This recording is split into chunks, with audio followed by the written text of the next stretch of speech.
name is Mike Droessler. I'm the co-founder of Sloane Men, the maker of the invisible undershirt. I actually take a lot away from what I do. I mean, I do brand management. Okay.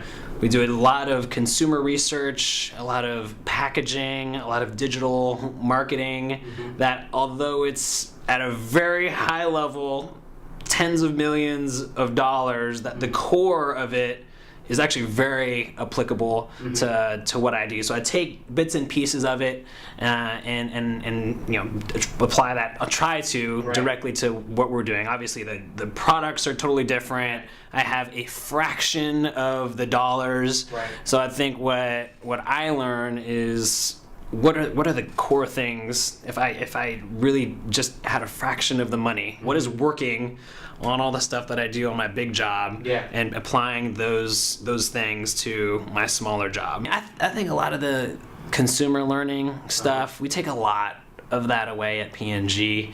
Who the person is, what they're going to be attracted to, what kind of content do they want to see, what kind of packaging would they be really interested in, you know, what should our models look like. I mean, very detailed stuff. But that all comes from the consumer, and who do they want to see this big buff guy or like a little guy? Do they want style tips, or do they think they know everything and we don't want style tips? So I think that's probably the core thing, is just understanding the consumer. And I learned some of that at business school, but we dig so deep into it at my day job that I take that away. I think the other big thing is digital marketing. We do a lot, and that's something that Procter & Gamble is trying to get into, so they invest a lot of money.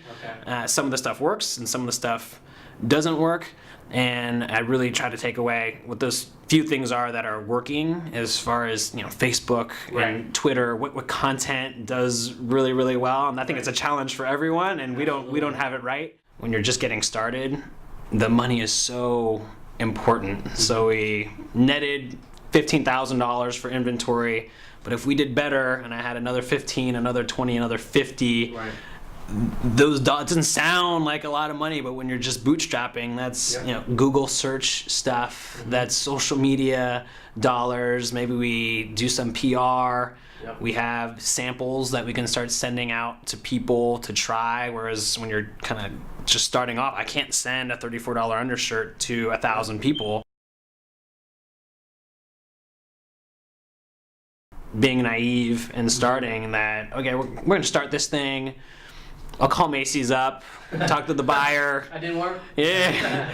And, you know, there's a couple guys from USC, and they're going to love the product and have a big order, and then the thing's just going to happen.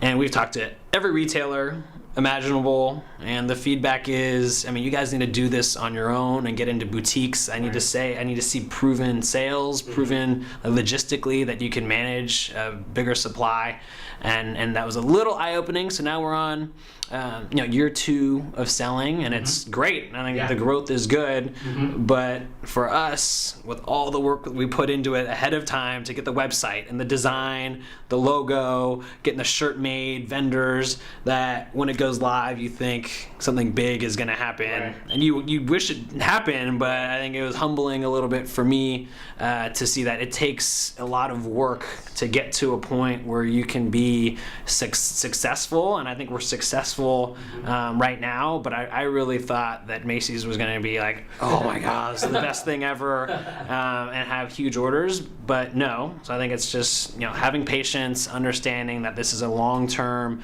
play. That goes back into having passion for what you do, and if you're just in it for the money and getting paid after 6 months, you'll quit. Like it takes too much time, too much money, too much effort if you're not passionate about it. So luckily, we're both very passionate, and we keep on going, and all the bumps. But I think that's a big learning for me, is don't go in it thinking you're going to make $1 million in the first 6 months and that's it, because it's probably not going to happen. There you go. Couldn't have said it better, man.